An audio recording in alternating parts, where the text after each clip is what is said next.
Welcome to Doctoring the Truth, the podcast where we pull back the curtain on healthcare gone wrong.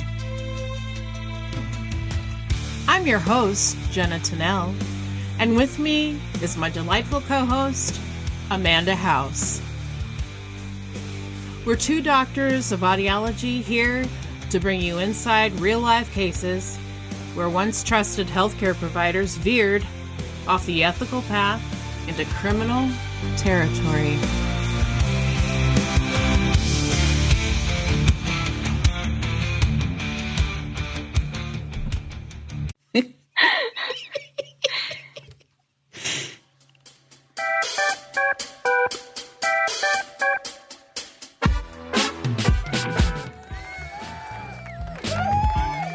Amanda! Oh my God. Hi, Jenna. Hi. How's it going? Once again, I love that we always exchange pleasantries once we hit record, as if we didn't already talk before. I think we got a good at least 10 minutes of catch up before we hit record, some of which I'm like, this should have just been on the pod. And other things were like, that's inappropriate. Thank God we didn't press record yet, or Jenna would have more editing. Yeah, sorry, Mom, in advance. Yeah. So what we're laughing about as we came on was the inflatable colon that apparently is making its tour around different clinics in my organization. And the best photo op in the inflatable colon gets entered in a drawing. So I mean, I've already had a few pictures, but tomorrow I'm planning on going spelunking in the inflatable colon with my headlamp and flashlight in hopes of winning this award. So I just, colon health is really important and a serious thing. But I mean, what a way for the department to, promote it. Apparently it's Colon Health Month, which is a blue ribbon for colon cancer. So everybody gets screened. Meanwhile, if an inflatable colon makes its way to you, I suggest you take advantage of the photo ops. You know what? And you're not going to forget it because it was fun to learn. If we make learning fun, everyone retains it. More better. Oh, it was a real learning experience. I tell you what. So it was fun. Yeah. I mean, there were a few nurses that I tried to rally who were like, I am not of that orifice. I'm not going. So I was like, okay, really? I mean, it's not for real. It's inflatable plastic. Okay. So everybody has their boundaries. So apparently I don't have one where it comes to We respect colons. boundaries. Oh, man. But anyway, how's our baby? How's our baby? Baby is Alley good. cat? Baby alley cat is good. Good. Yeah, he's doing good. Growing big, growing strong, doing a lot of eating, sleeping, and pooping. Yep, that's his job. He's doing it well. Yeah. He's doing an A+. He needs a raise. He's good at his job. Oh, man, to be an infant. I know. Right? And then I'm like, oh my gosh, you just had the most glorious nap. And they always say, like, nap when the baby naps. Oh, okay. Okay, nap when the baby naps. I do that at night. Right? You're like, now's the time to clean up the puke and the poop and all the remnants of the fact that you have a baby. I'm making his milk. I do his laundry. There's a lot of bottles to wash. There's a lot of things. A lot of things. But LOL, cute. Yeah, sleep with the baby sleeps. Hee hee. Good idea. Those statements are made by people who haven't been there maybe, or have been there so long ago they forgot that so you long can't ago. actually do that. Yeah. There has been a few times where I'm like, holy, this is crazy bananas, right? And then I can't remember which country artist sings this song, but you know that You're Gonna Miss This song? Yeah. Yeah. And so in my head, I'm like, you're gonna miss this. You're gonna want this back. If you sing it enough, it becomes true. Yeah. Well, see, the thing is, you feel like, okay, I've got to get the diapers. I got to make sure they don't, that they sleep on their back and then, and they survive and all of this. And then when they survive to the next level, it's like bigger problems. There's always something. And you know what? It never ends. I mean, I've got somebody in their 20s and somebody who's 18, and they're just different set of problems. So just unlocking new levels left and right. Yep. And Love I it. think about myself. I won't say how old I am, but my parents are probably still worried about me. Probably. My mom always says the mom button never turns off. No, it really doesn't. So, well, it's a journey, and I'm glad to be on it. And I'm sure you are too. Me too. It's the best but most demanding job I've ever had. Yeah. I should have said that opposite. It's the most demanding but best job I've ever had. Well said. Well said, my friend. Thank you. We don't really have a correction section, really, but you were going to share. I do have a correction. At the end of the last episode, yeah, you had said something. I was like, I've never heard of that before, but yeah, take it away. Okay, well, so I said, oh, yeah, I'm looking for this.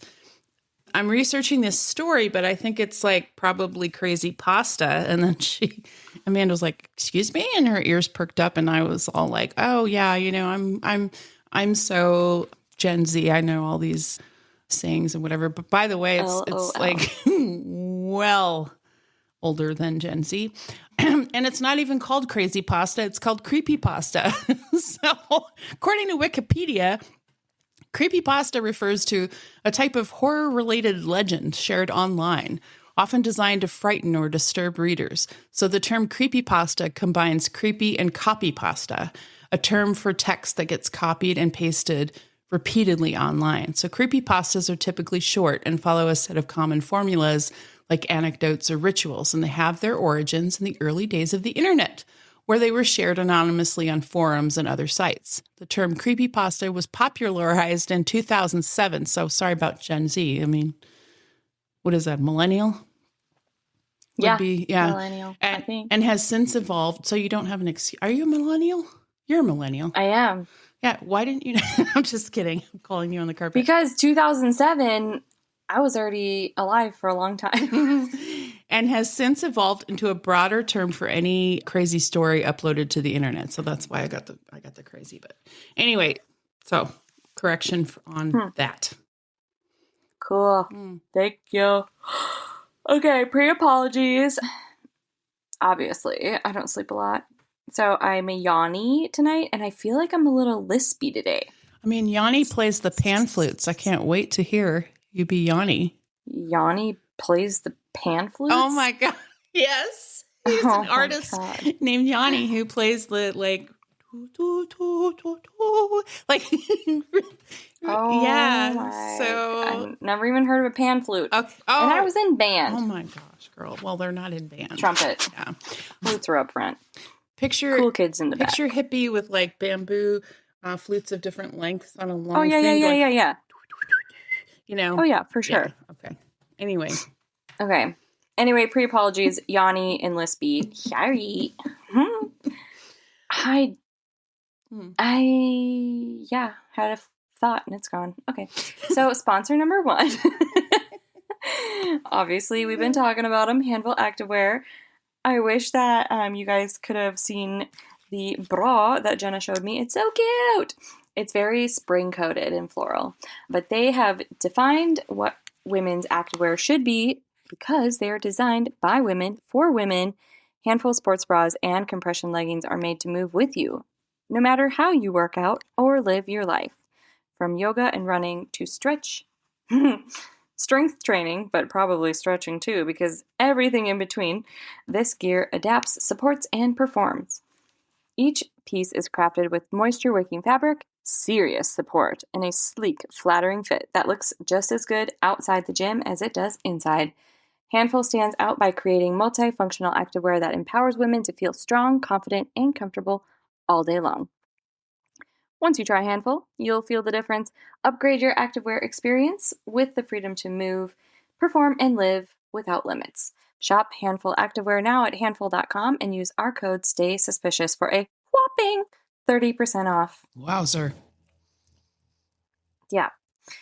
That's a good discount. So I've been talking about this. Yeah, you have. I don't know, for probably 8-10 months. Who knows? Mm-hmm. I actually should have looked at the last date that I edited this document before I finished it. Hang on, just to pull this up. Yeah, July. of last year is when I started working on this. No, I'm sorry, June 30th. I started it. Well, I finished it. We've been talking about it. Jolly Jane Toppin. Heard about her? Mm-hmm. Well, I don't know many details. I think mostly I recognize her name because of you talking about it. Oh, everyone's like, wow. Yeah, we've heard about it from you, but nothing else.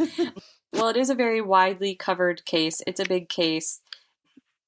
So that I feel like that's why I struggled to finish it, is because it is so widely covered. You don't want to feel like you're like copying anybody. Right. It's really hard to do these widely known ones, but I have every confidence that you're pulling out something that will pique our interest that we don't remember or haven't heard. I did read a different book that I don't often see cited. So I was hoping that puts a little bit of different into it. So there were 2 books that I read for this 900 years ago. So the first one, I'm sure it feels like that, but yeah. I feel like we're all on the edge of our seats together. I'll be reading this story from eons ago that I just finished. So the first book is America's First Female Serial Killer, Jane Toppin in the Making of a Monster by Mary K. McBrayer. Ooh. And then a very well-known book, often cited, Fatal, The Poisonous Life of Female Serial Killer by Harold Schechter. Mm. As always, the resources, I can't think, will be in the show notes. And then another podcast that covered this, that is actually the first place I heard about the episode, long before we had a podcast, but Morbid podcast. They did a 2-part. Love those 2. Oh, man. So if you heard mine second to theirs, I'm so sorry. It's going to be boring, probably. They're so good. No, it's not. We have our own take on it. Yes. Some people have described us as very kind of similar in terms of banter and storytelling. So I take that as a compliment for sure. Absolutely. I would have so much fun hanging out with them. But any whoosies, so I do have Morbid podcasts listed, a 2-part series in the show notes as a resource. But any whoosies, shall we just, I don't know, get into it? Bring it. I've been waiting 9 months. No, I'm just kidding. Same. I feel like, oh, sorry, the dog ate my homework. It's so late. No, not at all. Not at all. You've been bringing it, girl. Every other week. Yeah. Okay.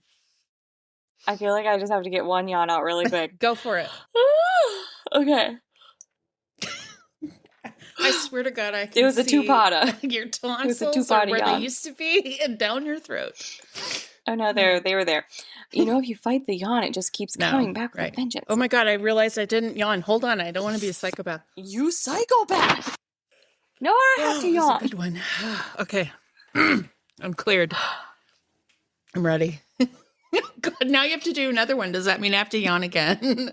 I covered the camera so she doesn't feel the wrath of it. In the annals of American crime, few names are as chilling or as perplexing as that of Jane Toppin. Born Honora Kelly on March 31st, 1854 in Boston, Massachusetts, she would later be known as Jolly Jane, a nickname that belied the darkness simmering beneath her cheerful exterior. Honora was the youngest of 3 daughters born to Irish immigrant parents, Bridget and Peter Kelly.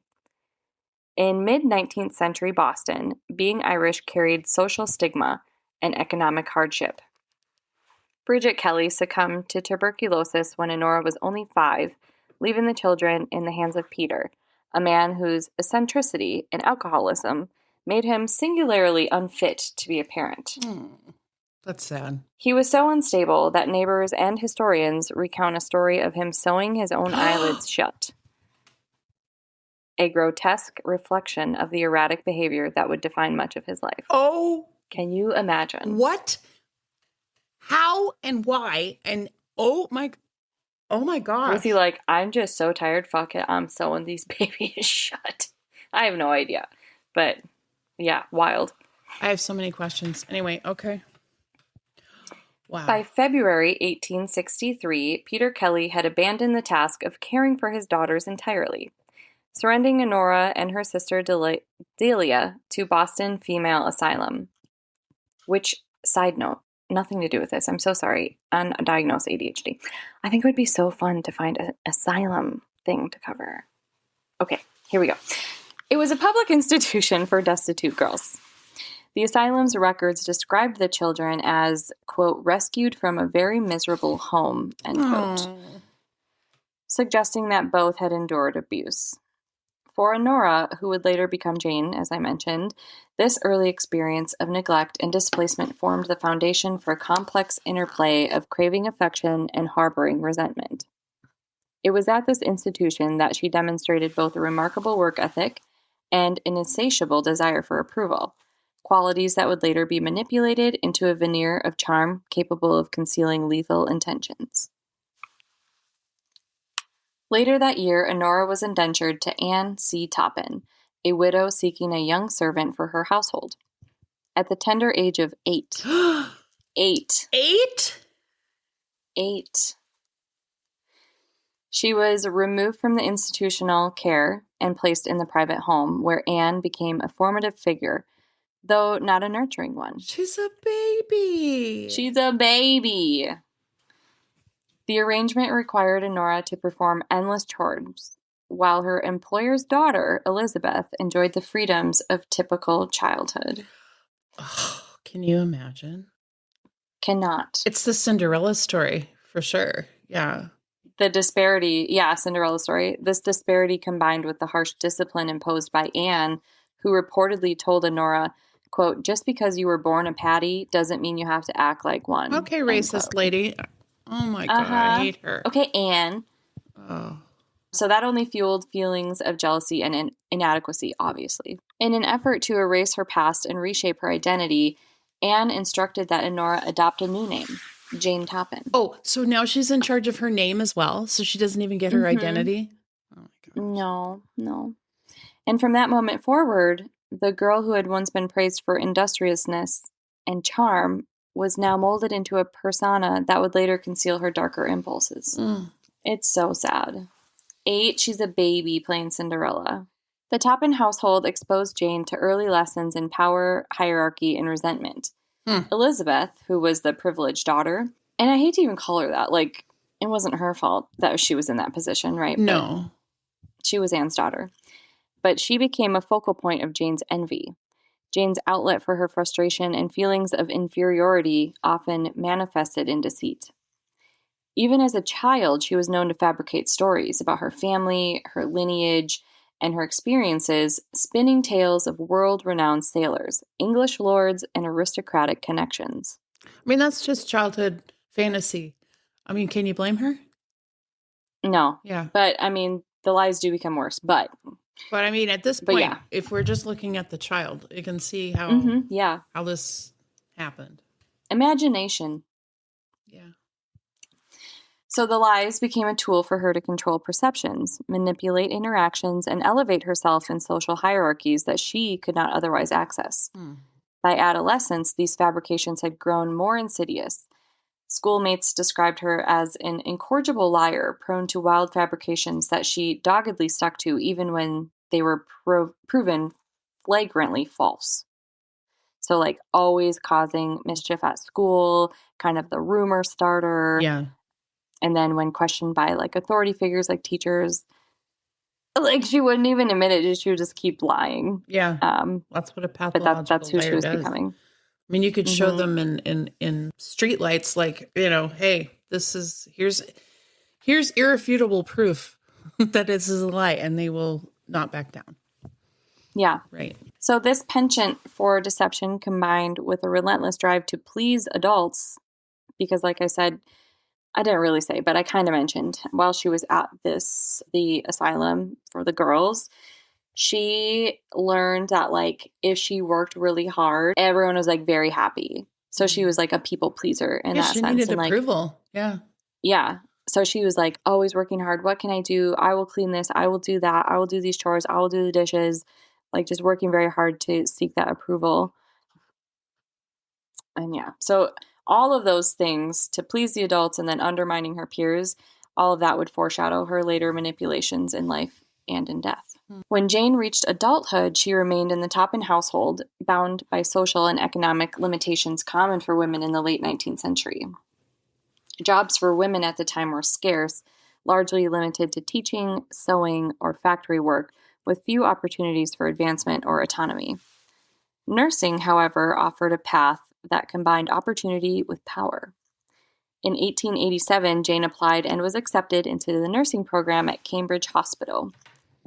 At the time, nursing was a profession still in formation, often staffed by women with little formal training or by inmates from workhouses, and oversight was inconsistent. The 2-year program required grueling work. It was 14-hour days of janitorial labor, administering enemas, bathing patients, dressing wounds, and learning medication protocols under the direction of overworked head nurses. Oh, what a nightmare. Despite the conditions, Jane thrived, right? She's that people-pleasing workaholic. And she earned the nickname Jolly Jane for her apparent cheerfulness and dedication. Patients adored her. She was attentive, personable, and charming, but beneath all of that, a darker pattern was starting to emerge. Instructors and colleagues noted her penchant for gossip, deceit, and manipulation. She would blame others for her mistake and spread slander that resulted in peers being dismissed from the program. Naughty, naughty, Jane. Naughty, cheeky. There were suspicions that she provided false information about patients' conditions, sometimes sending them to other institutions without proper authorization, or deliberately administering incorrect treatments that prolonged suffering. Red flag! Yeah. Insert red flag. These actions, though subtle and often dismissed as youthful indiscretion or ambition, reveal the early stages of her deadly tendencies. Dun, dun, dun. Bum, bum, bum. Oh, I need to get a button for that. Ooh, yeah, find that. Jane's experimentation with medications began during these formative years. She reportedly withheld drugs or administered larger doses than prescribed, often using morphine and atropine to test their effects. So she's just full on playing with pharmaceuticals, like to see what she could do to people. Oh my gosh, this is not going to. But remember, we're also in the 1800s, right? There's no like a medical EMR. There's not like a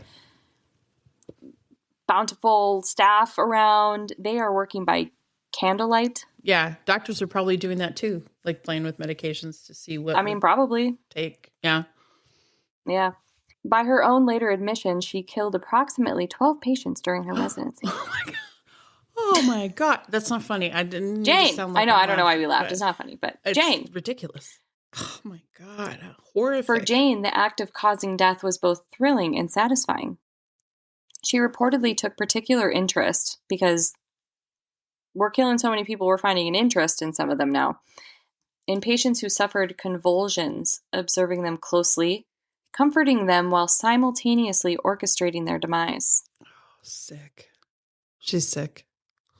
Yep. Mm-hmm. This reminds me of, and I should remember this nurse's name because I covered this case, but it was, remember in the children's hospitals? Yeah. The Brighton. In Britain? Yeah. They're Bristol. Yeah, Bristol heart cardiology. Scandal. Yeah. Why can't I remember the nurse's name? Anyway, it has shades of that right now. So Jane's delight in watching patients die, her meticulous control over their final moments, and her ability to charm and manipulate those around her while all this was happening created the perfect storm for a killer whose outward persona concealed the darkness within her. By the time of her graduation, Jane honed both her clinical skills and her capacity for deception. She understood not only how to care for patients, but also how to manipulate social dynamics within hospitals, which masked her lethal inclinations under a facade of competence and cheer.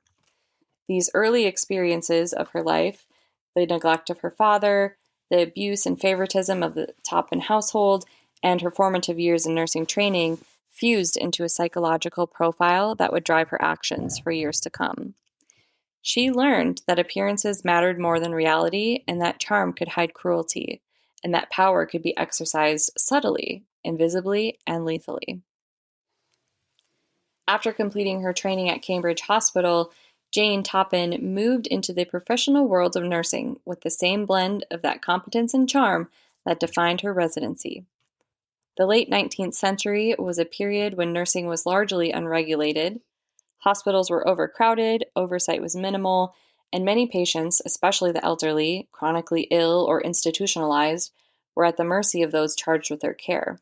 And like I said earlier, I mean, we're working by candlelight here, guys. This is the 1800s. Well, and early 1900s. But Jane quickly recognized the unique power of her profession that could afford her that she could command trust, access medications, and determine life and death in ways that few outside of the hospital hierarchy could. To Jane, nursing was not just a vocation. It was an arena in which she could exert control and satisfy the sick fascination with mortality that begun in her childhood.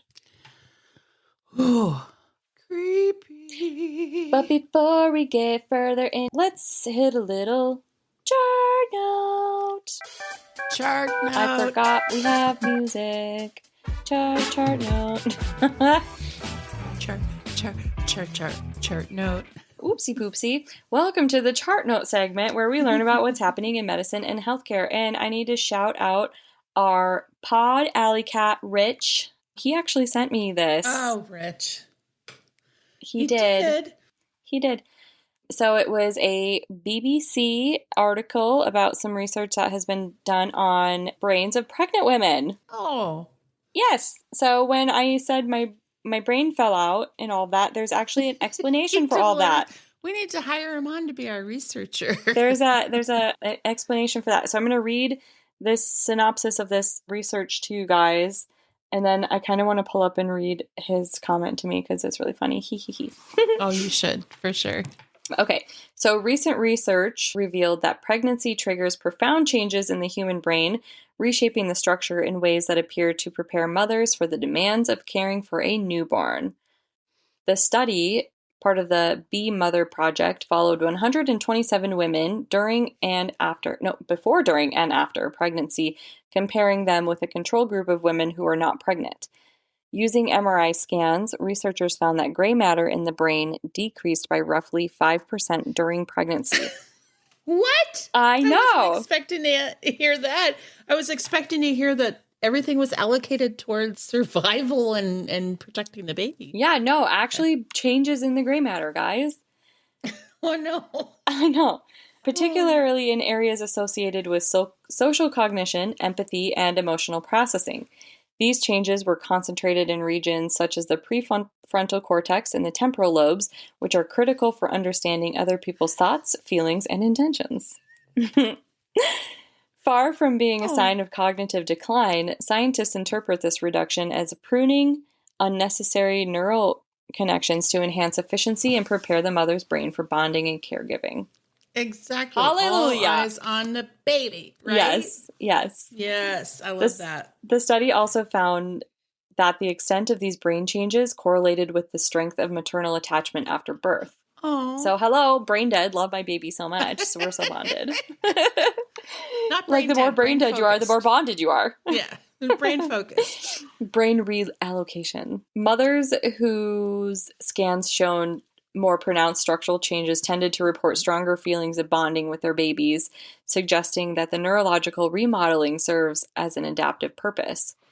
Some of the gray matter volume returns in the months following birth, but the brain does not completely revert to its pre-pregnancy state, indicating a lasting neurological imprint of motherhood. Isn't this crazy? What? Wow. And that, totally jives with, I would tell people at work, oh, I can't wait to get my brain back, whatever. And they're like, those who are already mothers are like, it comes back kind of, but it's always kind of different. But hello, yeah. Obviously now we can say by research that is absolutely true.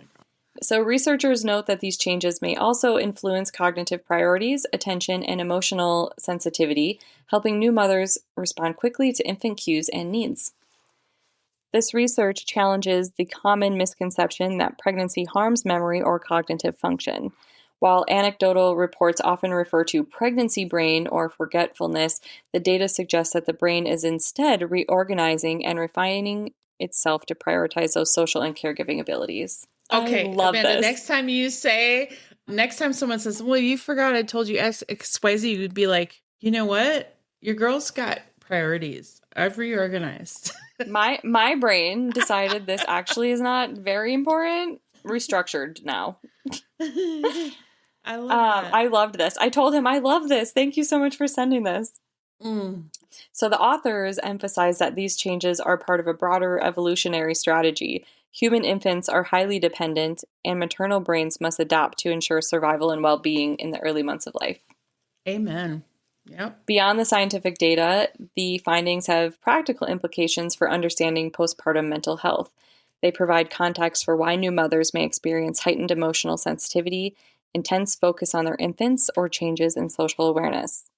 Which, in there, it explained also, it's like, it's not that we think everyone else is doing it wrong or we could do it better. It's just that, like, that is our main focus is like, if you tipped the bottle a little more this way, they might not get as much air. Like, you know what I mean? It's like, just don't do it that way. Yeah. It's my baby. Just don't fuck it up. Yeah. Right. Yeah. Understanding these structural adaptations help normalize the experiences of new mothers and could inform strategies for supporting maternal mental health, early childhood attachment, and family dynamics. The research is also sparking further questions about how these brain changes interact with stress, sleep deprivation, and postpartum mood disorders, as well as whether similar patterns occur in fathers or primary caregivers under intense caregiving conditions. I love this. Overall, the study demonstrates that pregnancy is not just a physical transformation, it is a profound neurological event. The structural remodeling of the brain highlights the remarkable ways in which biology prepares humans for parenthood, enhancing emotional attunement, empathy, and caregiving abilities in anticipation of the arrival of their precious, precious little baby.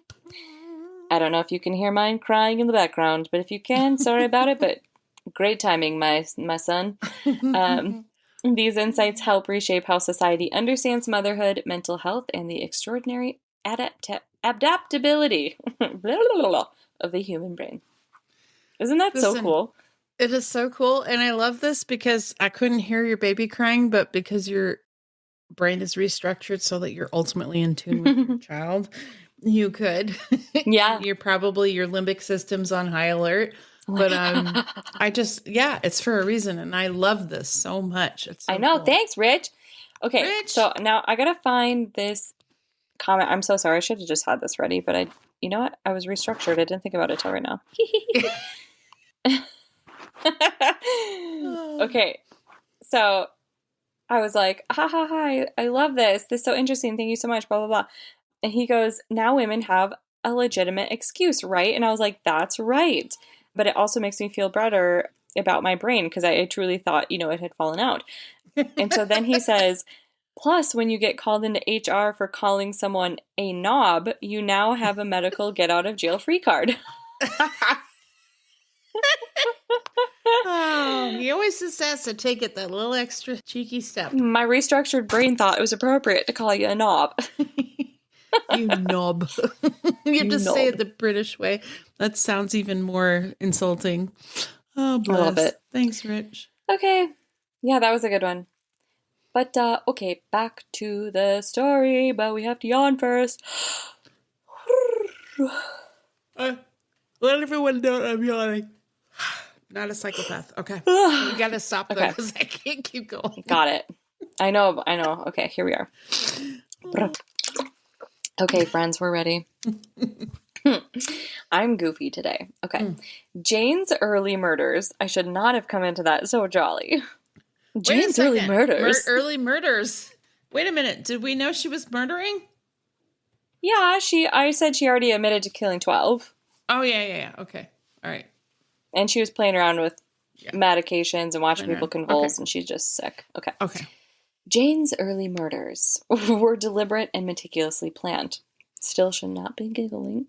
She began experimenting with morphine and atropine, as I earlier mentioned, and sometimes administering doses that were dangerously high or deliberately withheld. She kept careful notes in her head rather than on paper, because she's sly.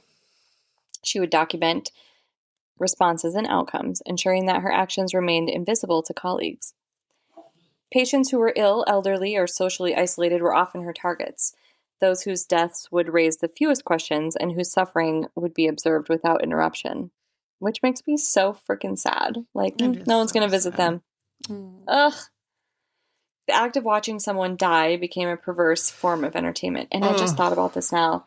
Like, maybe she even used that as an excuse of like, wow, you're really, acting as a one-on-one with this one more than like other people. But what if she was like, well, they don't have anyone to visit. Like, Yeah, I she feel could that use pull that. to be with frickin' sick. I hope not. But probably. Probably.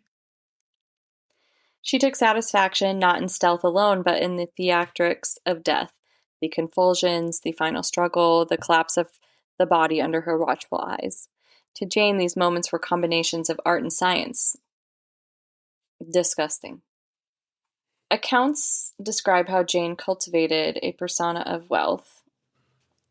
Contemporaneous accounts describe how Jane cultivated a persona of warmth and benevolence.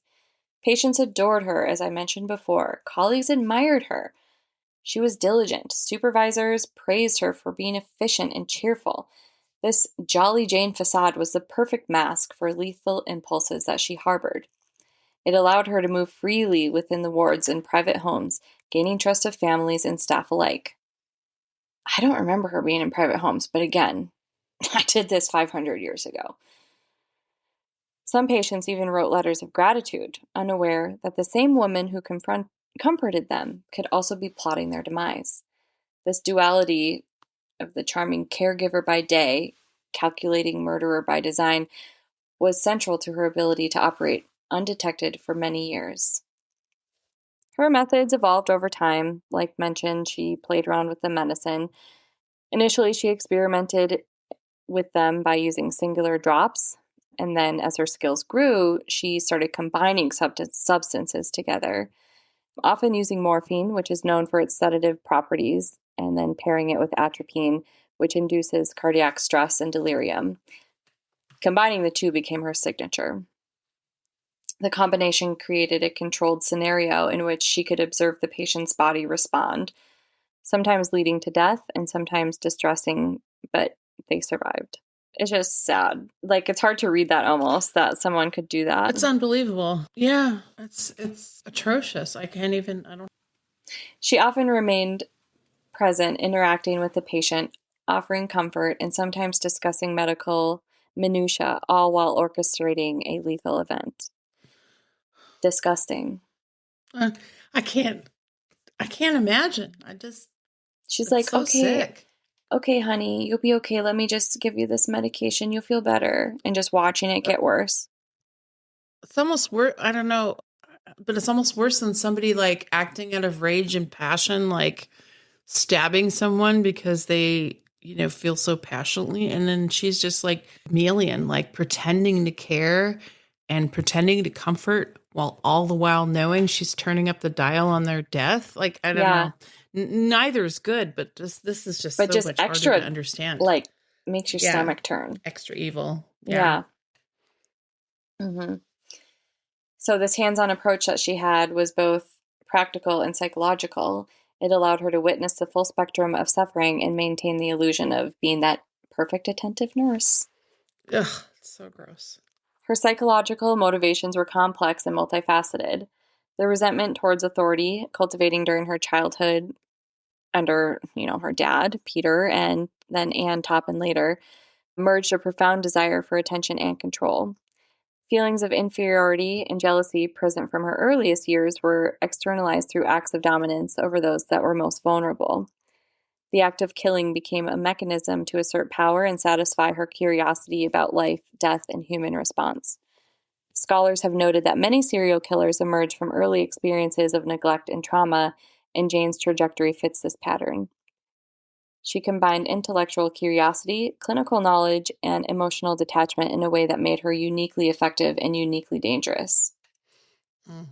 As her career progressed, she moved between private homes, hospitals, and boarding situations. She often assumed the role of live-in nurse for elderly or ill patients, a position that allowed prolonged access and minimal oversight.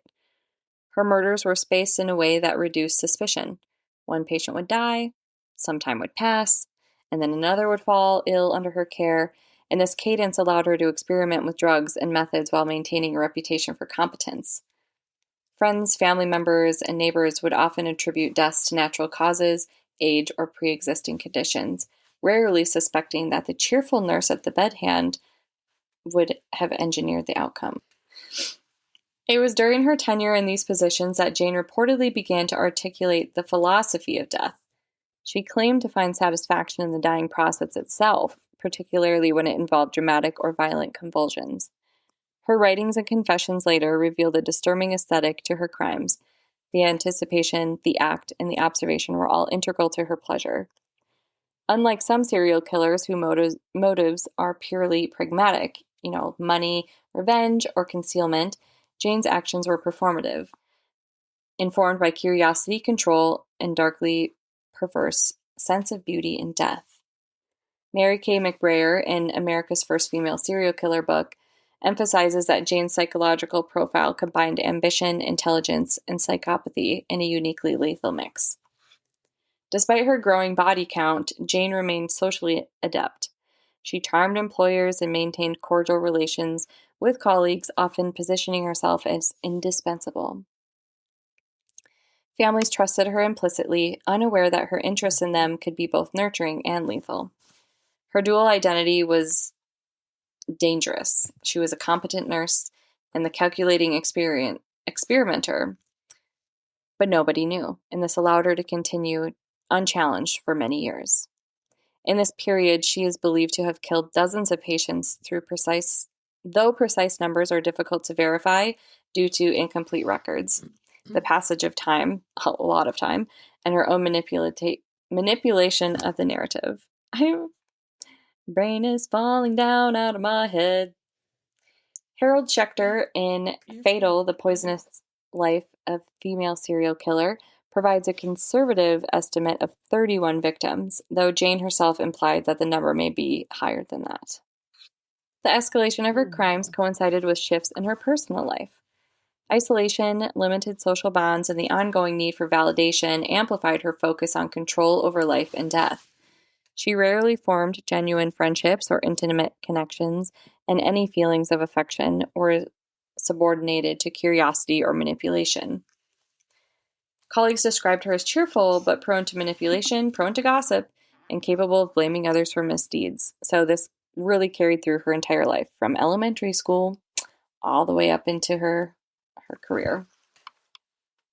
Even as her confidence grew, Jane remained aware of the risks. She moved between institutions, alternated those residencies, and was meticulous in documentation or lack thereof. Yet by 1901, her behavior began attracting attention. Family members of patients noticed patterns, that death seemed sudden or unnatural, the presence of Jane during all of these incidents, and inconsistencies in medical records. The rumors began to circulate, though they were often dismissed as a coincidence or exaggeration. Her ability to continue for years without immediate consequence underscores the combination of charisma, intelligence, and system gaps, which, again, we're talking about late 1800s, early 1900s. There's going to be some system gaps, but they allowed her to operate undetected. Yeah. And can I just say the fact that she's a woman, and at that time period, it was like, well, women could Yes, the delicate absolutely, sex absolutely. That's why she was so prolific for her time. It's like able to woman do something did this? like this. Yeah. Yeah. Mm-hmm.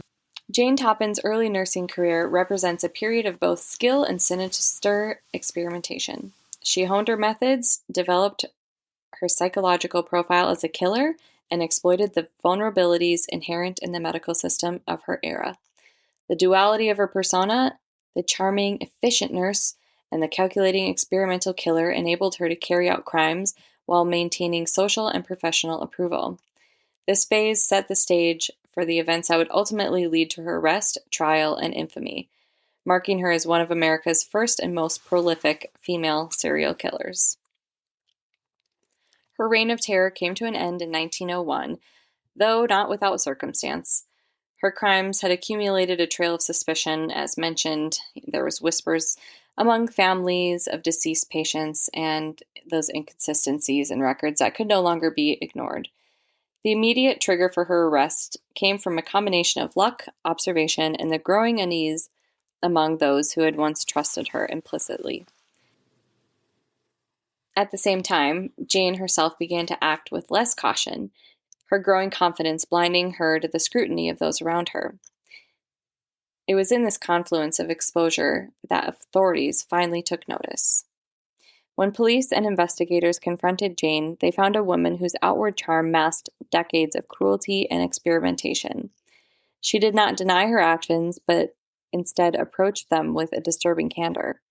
In interviews and later confessions, she described her fascination with the dying process, detailing the methods.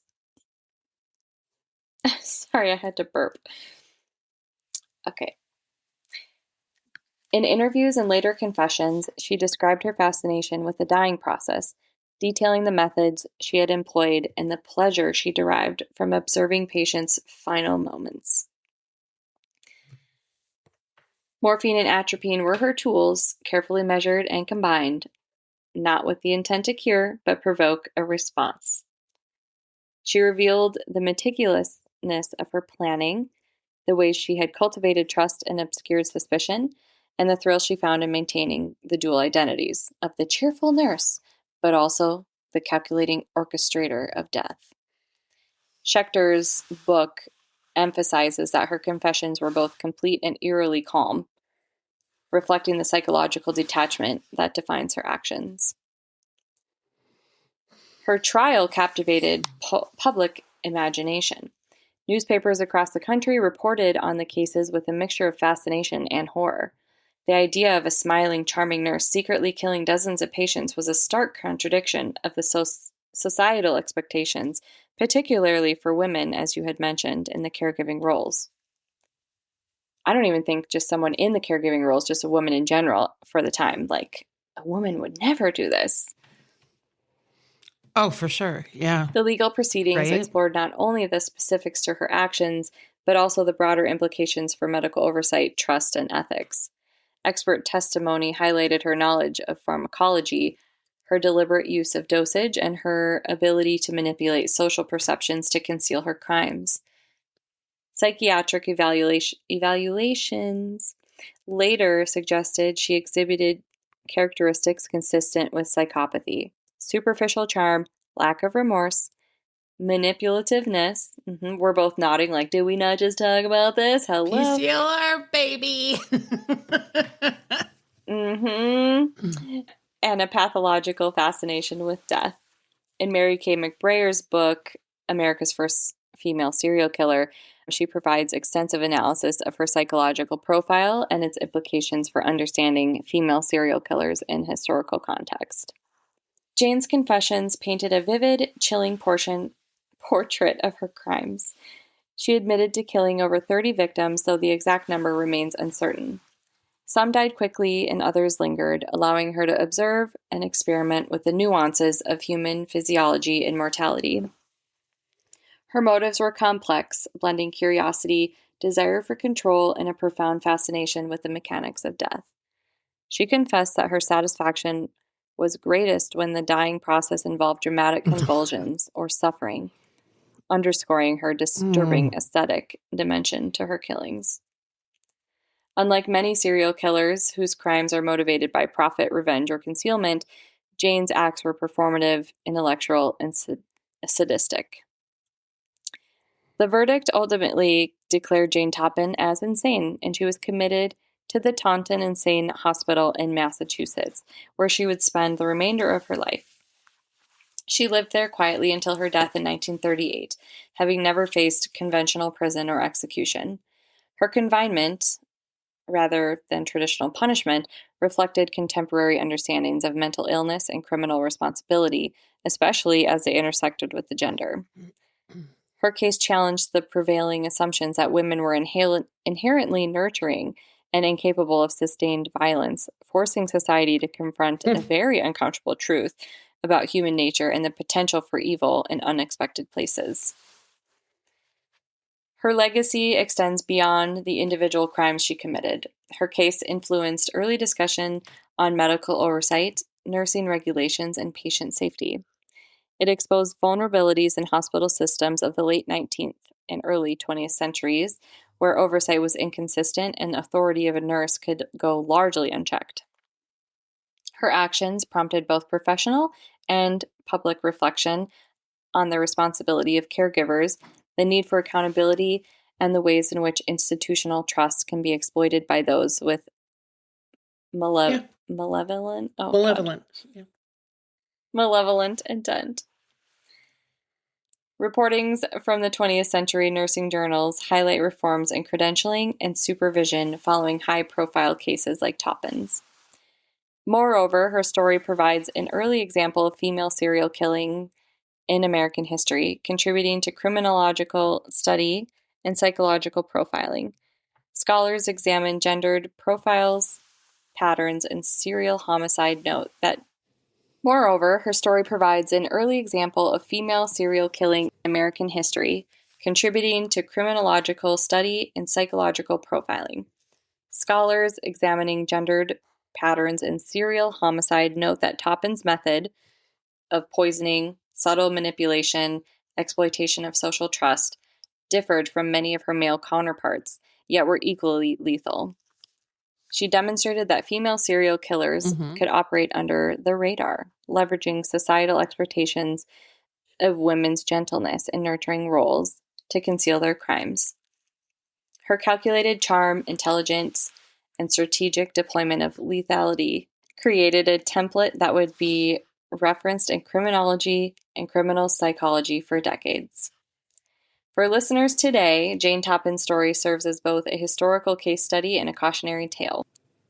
As we close this episode, it is worth reflecting on the paradox of Jane Toppin. She was a woman who could inspire love, admiration, and trust while simultaneously orchestrating suffering and death.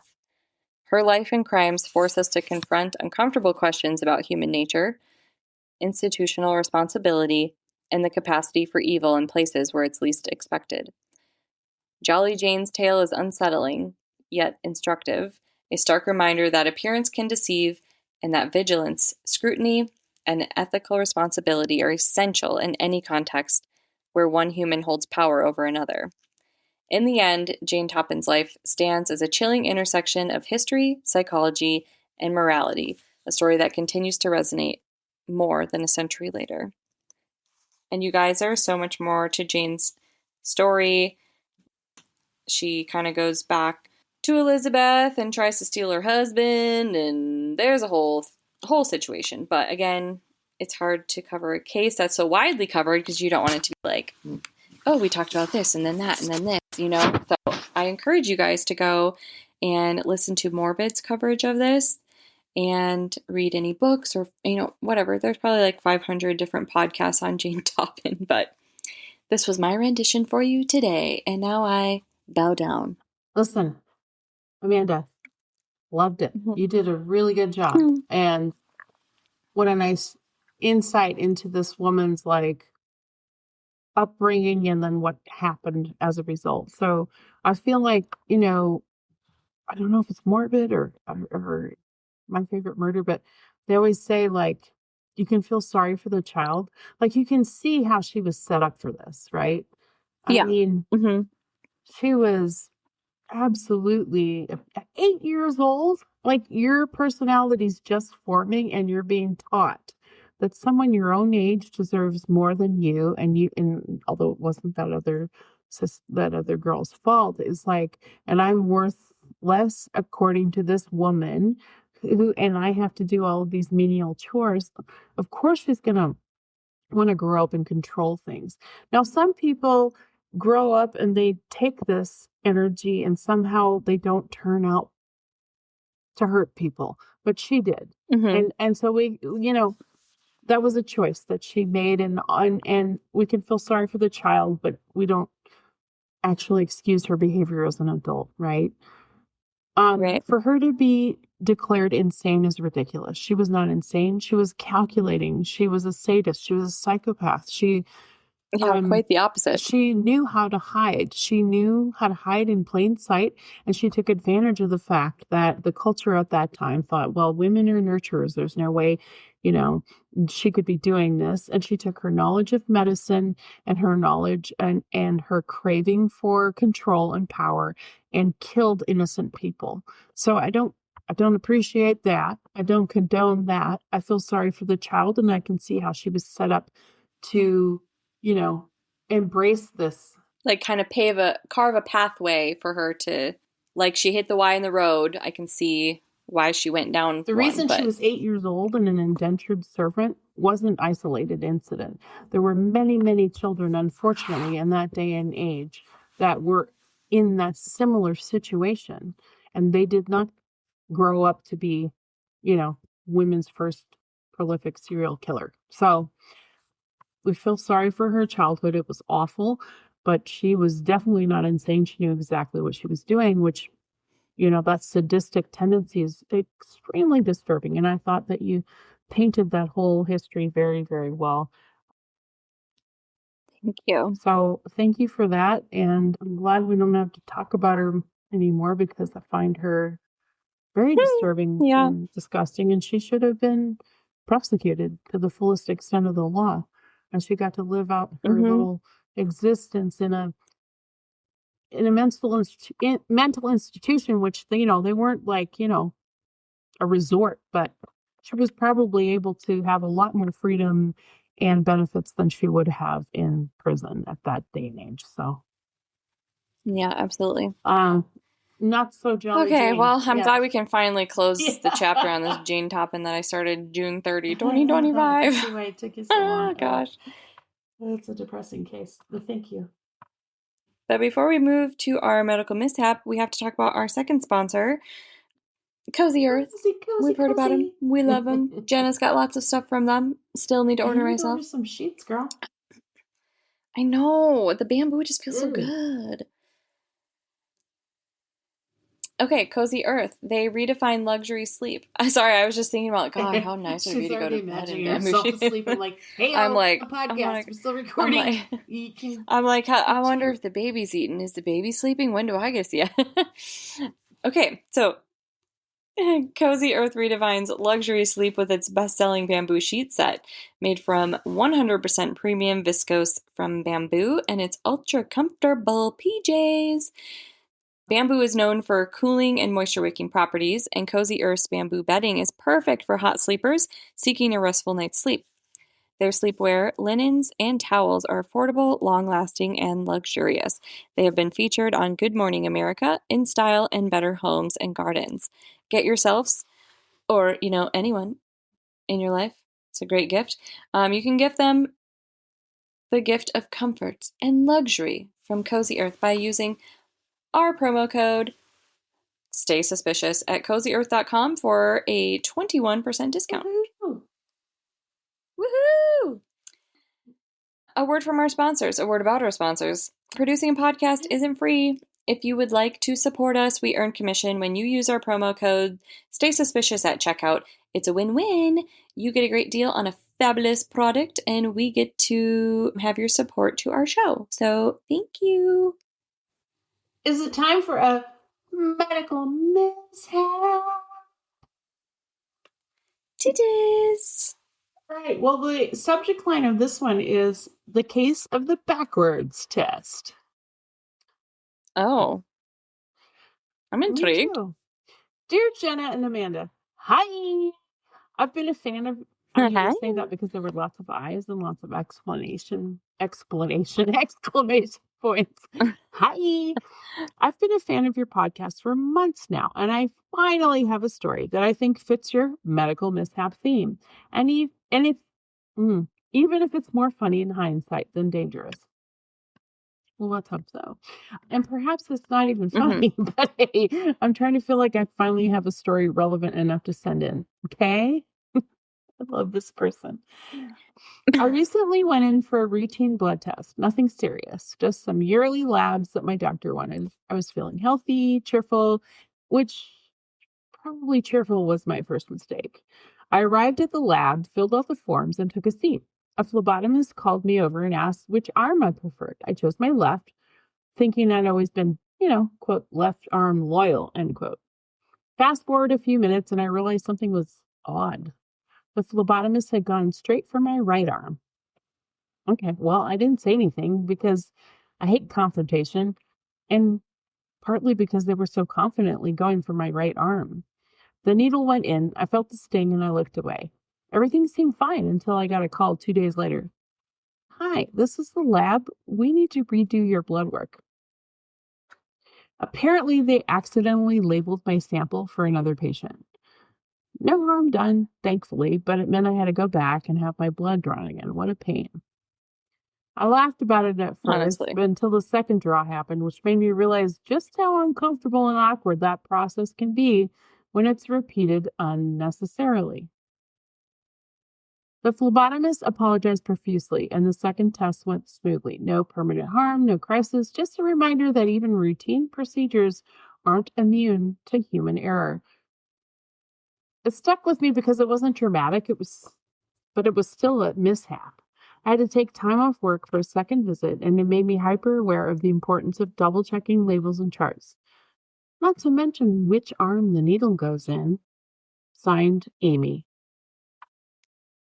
I mean, yeah, don't ask me what arm you want it in if you're not going to do Right? it. I wonder if they're just so used to people saying a certain side, and they just like Yeah, maybe. because they see it, and I mean, we see a new patient every half an hour, hopefully not less, but I don't know, some people do, but they must see a new patient every 5 minutes.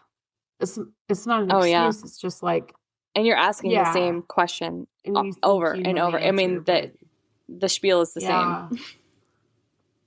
And when you have a 50-50 right.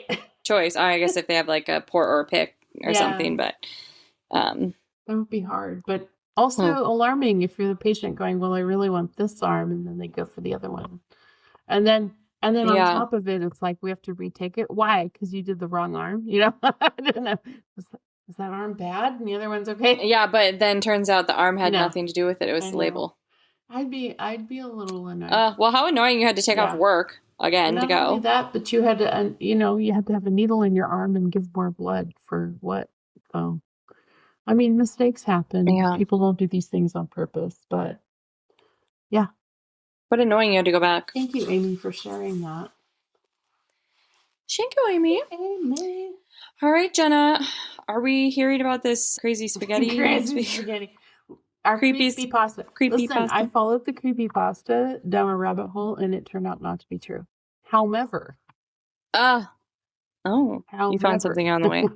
It did lead me to something similar that is true. So we're going to talk about organ donations and some surprising, well, creepy, non-creepypasta, but definitely creepy situations involved in organ donations. So I would advise you guys stay tuned. It's pretty cray-cray.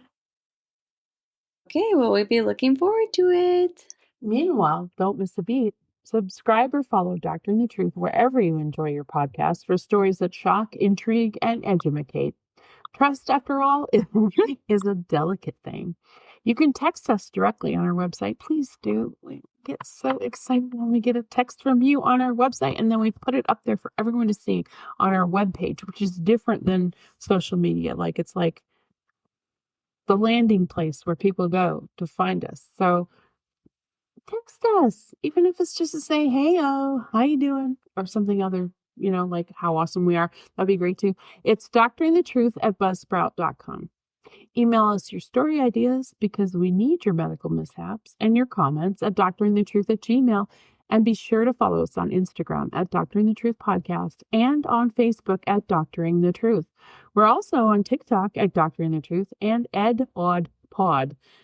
EDAUDPOD. I always feel like I'm from Boston when I'm trying to say this so that people know.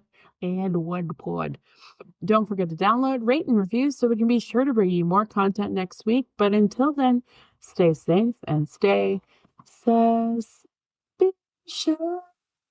It's a party. Have a good week, alley cats.